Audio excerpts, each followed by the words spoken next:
My dad doesn't buy me food, so I look for a job to eat at 14. But when my stepmother demands that I pay rent, I call the person who leaves them without food. I'm 14 years old boy and live with my dad. My parents divorced when I was 9 and my dad won custody. Not that my mom really cared about being with me anyway.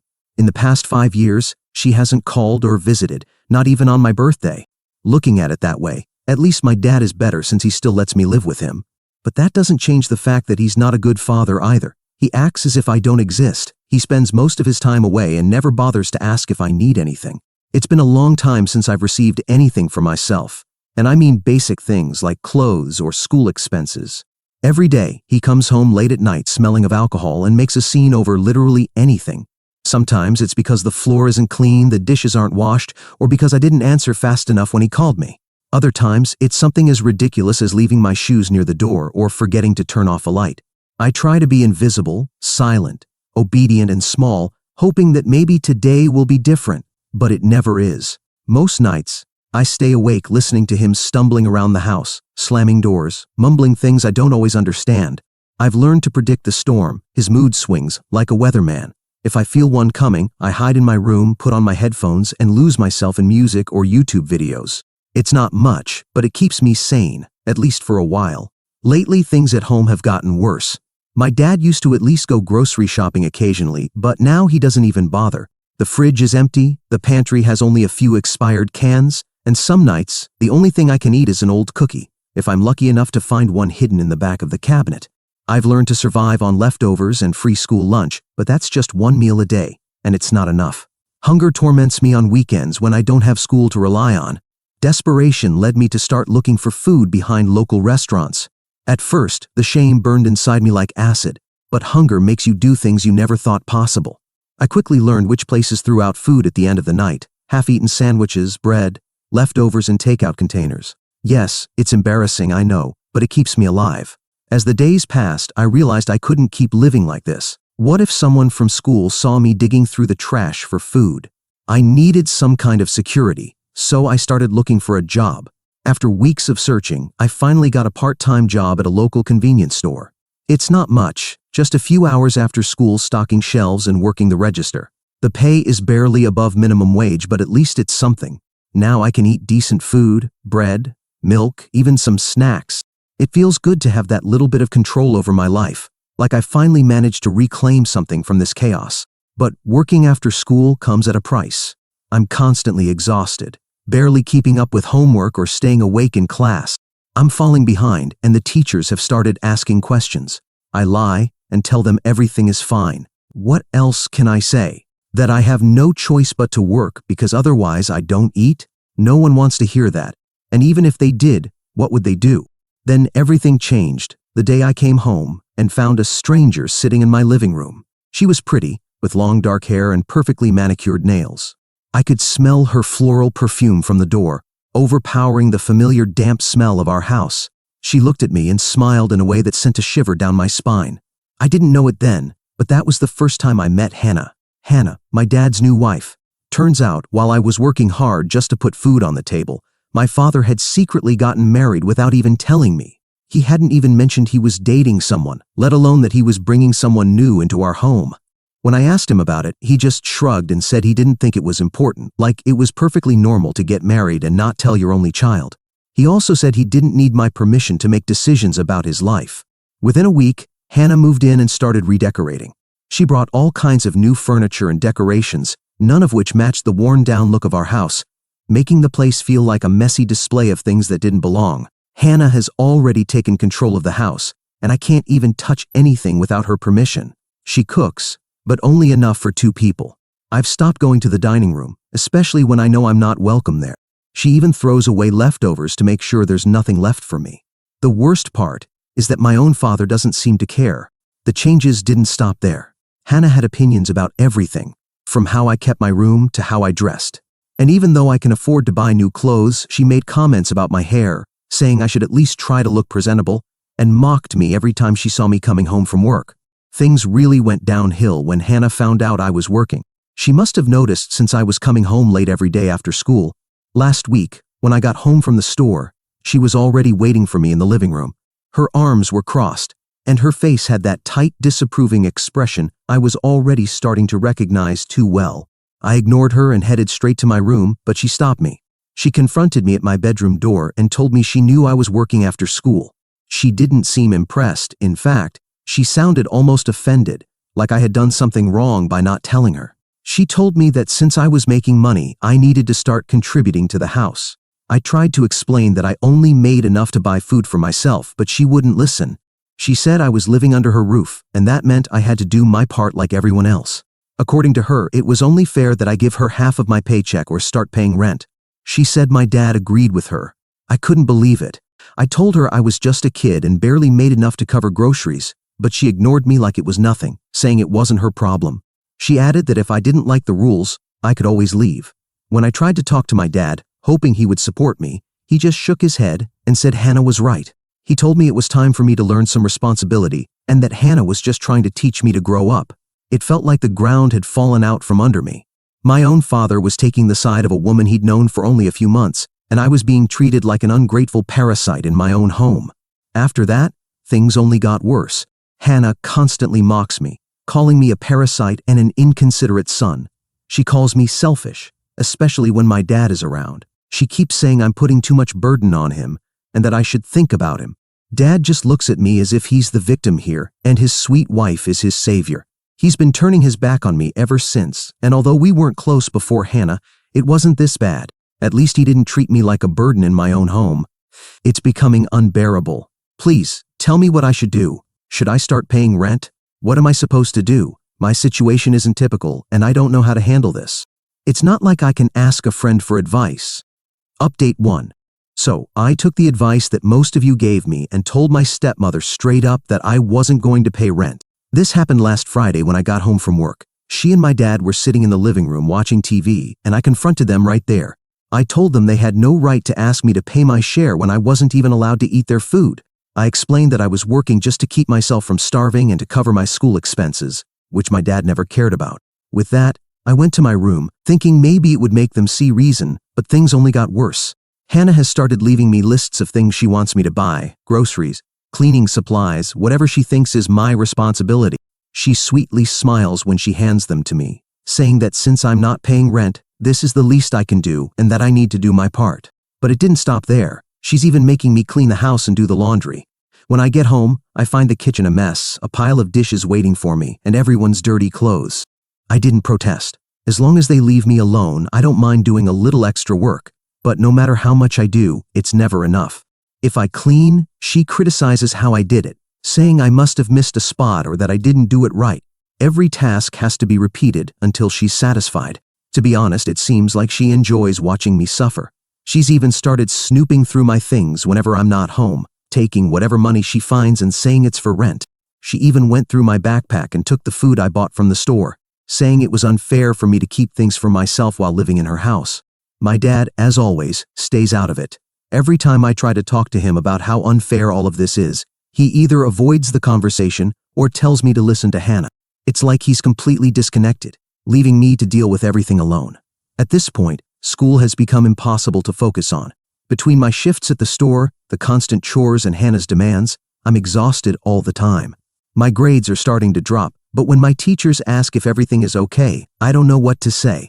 How do I explain that my dad married a woman who treats me like a servant and that I'm afraid I'll be kicked out if I don't do what she says? I just told them I was overwhelmed and that I'd eventually catch up, but I'm not even sure I believe that myself. There are nights when I think about running away, imagining what it would be like to pack my things and just disappear. But then I realize the reality. I have nowhere to go. I have no family I can turn to, and my friends' parents wouldn't be able to take me in for long even with the little money I earn. I can't afford to rent a place on my own. I feel trapped with no way out. Last night, after Hannah yelled at me for folding the laundry wrong, I locked myself in the bathroom and cried silently. I hated crying. It felt like giving up. But I was so tired of the constant pressure, the loneliness, and the feeling that no matter what I did, it would never be enough. I couldn't see a way out of this, and that thought scared me more than anything. This morning, despite everything, I dragged myself back to school and then to work, hoping to get through another shift without breaking down. I don't know how much longer I can keep going like this, but giving up isn't an option. If I stop working, I won't have money for food, and if I don't have food, I have nothing. Somehow, I keep going. I just keep moving forward. I tell myself I just need to survive long enough for things to change. Maybe, eventually, Hannah will lose interest in tormenting me. Maybe my dad will come to his senses. But all of this is starting to weigh on me, and I don't know what to do. If I agree to pay rent, I'll have nothing left for myself. How will I afford food, let alone school expenses? Update 2. I can't believe what has happened in the last few days. I feel like my whole world has turned upside down, and honestly, I'm still trying to process everything. I never thought it would come to this, but something inside me broke last night. After months of pretending everything was fine, working, cleaning, surviving, I realized I just couldn't keep doing it. Hannah's constant complaints, my dad's indifference, and the never-ending exhaustion left me feeling completely hopeless. But what happened next changed everything. It all started when I found out that Hannah had gone through my backpack. Yes, again. This time, she took the tips I had earned from my shift. That was the last straw. At this point, guys, this has become absolutely unbearable. I confronted my dad and Hannah in the living room, just like that. I was furious because they had stolen from me, and all Hannah did was laugh and say, "Don't be such a baby," and that she did it to help her husband. She constantly tries to paint me as a bad son. And do you want to know the worst part of all of this? My dad just sat there in silence, pretending he didn't hear a word. That night, after crying in my room for hours, I finally made the hardest decision of my life. I called my mother. For years, I told myself that she didn't care. She never called, never visited, and I hated the idea of calling her. But I couldn't stay here any longer, and maybe, just maybe, she would have some answers.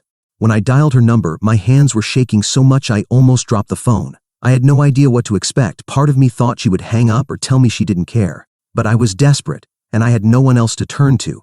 To my surprise, she answered on the third ring, and what she told me is hard to put into words. At first, she was silent for a moment, probably just as surprised as I was that I had reached out to her. But then she said my name, and I already felt like crying. What followed was a conversation that turned my entire world upside down. I told her everything about the neglect, the hunger, the harassment from Hannah, and my father's betrayal. At first, she just listened, but as I continued, her voice grew angrier and angrier. I could feel the rage through the phone, and it wasn't directed at me, it was at him. That's when she told me something I never expected. It turns out that my mom has been sending child support payments every month since the divorce. And guys, we're talking about significant payments, enough to cover everything I had been lacking: food, clothes, school supplies, and more. She assumed my father was using the money to take care of me. I could hear the shock and fury in her voice when I told her that not only was I working to feed myself, but I was also being forced to pay rent and do all the house chores. My dad had hidden everything from me so he could keep the money for himself instead of using it for me. Even though I thought my mom didn't care, I still believed she wanted nothing to do with me. But since she was the higher earner between her and my dad, she was forced to pay child support. But she wasn't worried about me. She was furious that her money was being used for something else. Honestly, this whole thing just feels sad to me.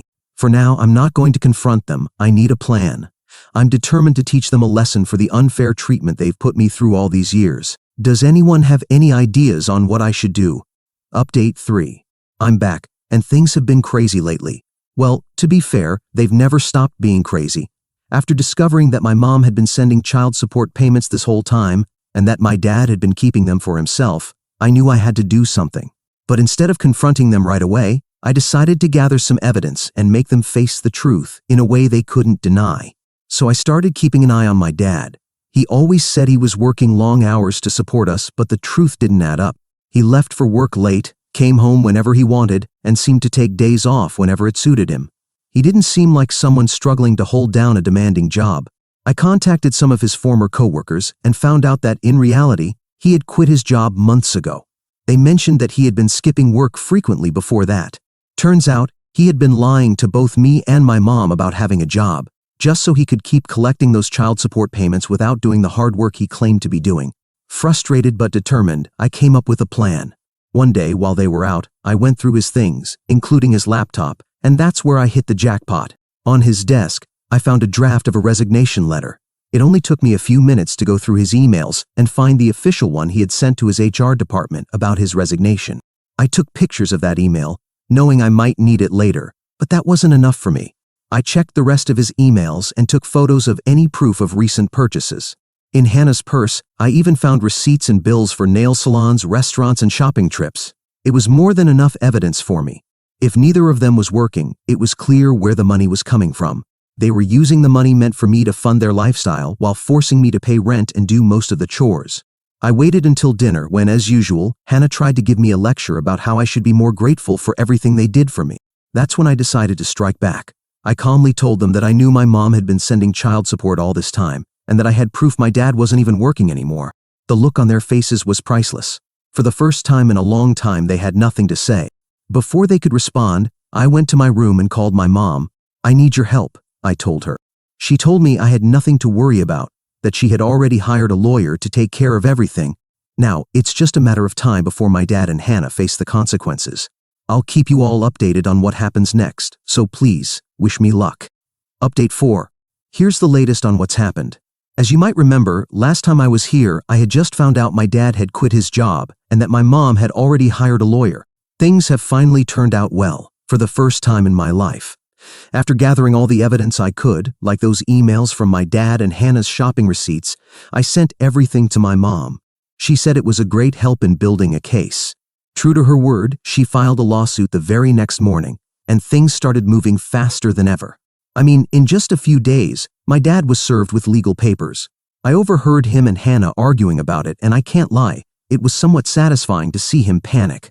He had been so comfortable taking advantage of child support and ignoring my needs, but now he was facing the consequences. It was as if everything he had done had finally caught up to him. When the court date finally arrived, I was extremely nervous. I had to organize my thoughts and prepare to tell my side of the story, which was honestly intimidating. But my mom was there to support me.